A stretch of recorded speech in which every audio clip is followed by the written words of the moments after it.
It is dangerous because they are pushing what you call an idea is not really an idea. What they are actually doing is sloganeering. तो और उस ये जो अपराध है इसमें बहुत लोग इसमें शामिल है सिर्फ पॉलिटिकल पार्टीज नहीं है क्योंकि जब हम हिंदू राष्ट्र की बात करते हैं तो जो सो कॉल्ड आइडियोलॉग्स हैं राइट विंग में जो हिंदू राष्ट्र की बात करते हैं वो हिंदू राष्ट्र को डिफाइन कैसे करते हैं,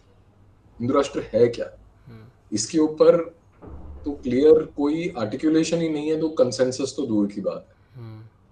किसने बताया अभी, मतलब आज आधुनिक इंटेलेक्चुअल्स में से जो वोकल हैं और जो किताबें लिखते हैं या ट्विटर पे एक्टिव हैं,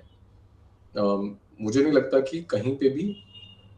हिंदू राष्ट्र की जो परिकल्पना है उसको परिभाषित किया गया है आज की सेटिंग। क्योंकि Hindu Rashtra in my opinion is a long term project, it's a long game, it can not be conjured in from thin air कि आज हमने डिक्लेयर कर दिया हिंदू राष्ट्र है तो कल बन गया, वैसा नहीं होगा। हिंदू राष्ट्र का मतलब क्या है, वहां तक पहुंचना, वो डेस्टिनेशन अगर है तो उधर तक पहुंचने के बहुत सारे स्टेप्स होंगे। तो यदि हम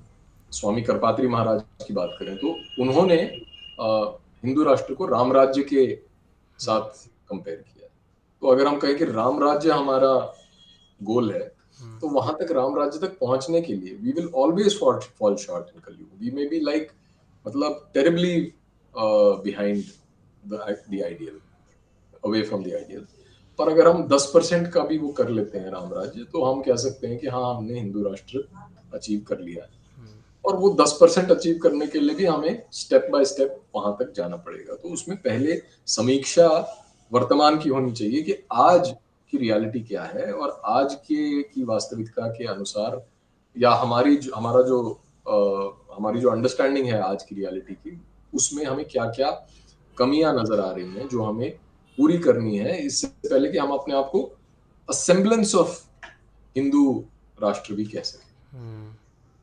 तो उसमें इकोनॉमिक सिस्टम और jurisprudence, the kind of laws that we have, how society is structured, all these are very big questions. And unfortunately, there is not much uh, discussion, कोई ऐसी चर्चा पब्लिक में नहीं हो रही इन चीज़ों के बारे में, क्योंकि अगेन आई मीन इट्स जो भी सिस्टमिक प्रॉब्लम है वो अल्टीमेटली आपको कोई ना कोई किसी ना किसी तरीके से इंटर रिलेटेड दूसरी चीज़ों से मिलती है। तो यहाँ पे जो हम एजुकेशन की बात कर रहे थे, जब हमारी ग्राउंडिंग ही नहीं है धार्मिक एजुकेशन में तो हम चीज़ों को देखें कैसे और हम कंसेंसस कैसे बिल्ड करें, हम ये कैसे समझें कि आज की मॉडर्न लॉ है जिसको हम फॉलो कर रहे हैं, कॉन्स्टिट्यूशन है, उसको उसमें क्या कमियां हैं, उसमें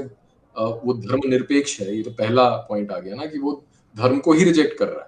तो हमारे लिए तो वो एंटी धर्म हो गया ना। तो अगर हमें उसको धर्म संगत बनाना है हमारे संविधान को, तो उसके लिए हमें पहले क्या क्या चीजें करनी होगी, उसमें क्या चेंजेस लानी होगी, उससे पहले हमें उसके लिए बहुत सारा लेगवर्क, इंटेलेक्चुअल लेगवर्क करना होगा, इंटेलेक्चुअल कैपिटल बिल्ड करना है, रिसर्च करना है, इंस्टीट्यूशंस होने चाहिए, थिंक टैंक्स होने चाहिए, एकेडेमिया में ये काम होना चाहिए। फिर कहीं जाके 10-15 साल बाद उसकी पहली मोशन होगी, पहला उसका एक पॉलिसी बनेगी, वो पॉलिसी के बाद उसमें हम कॉन्स्टिट्यूशन में अमेंडमेंट्स लाने की कोशिश करेंगे, फिर वो लेजिस्लेशंस में रिफ्लेक्ट होगा, फिर धीरे धीरे सोसाइटी चेंज होगी, ऐसे करके इवॉल्व होगा over a period of 100 years we might be somewhere close to the ideal. I mean, maybe a step or two closer to the ideal, but that's how I see it. पर इस दिशा में कोई सोच भी नहीं सकता। आप मान लीजिए कोई भी जो हिंदू जो ट्रेडिशनल व्यू है वही तो सिविलाइजेशनल व्यू है ना, traditional view is the civilisational view. तो अगर जो हिंदू ट्रेडिशनल व्यू की आप बात ही कर लें, आप ये बोल दीजिए कि मनुस्मृति में ऐसा लिखा, तो वाह मनुस्मृति को लेके ये वापस उधर लेके जा रहे हैं, तो भाई बात कैसे होगी? हम थोड़ी कह रहे हैं कि आज मनुस्मृति के वो आप इम्प्लीमेंट कर दो as the governing,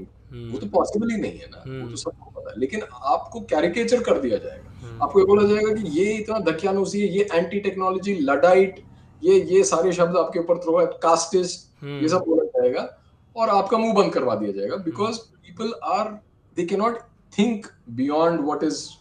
in front of them. मतलब वो सोच इनकलकेट करना वो एजुकेशन का काम होता है, and we have failed as a society when it comes to education.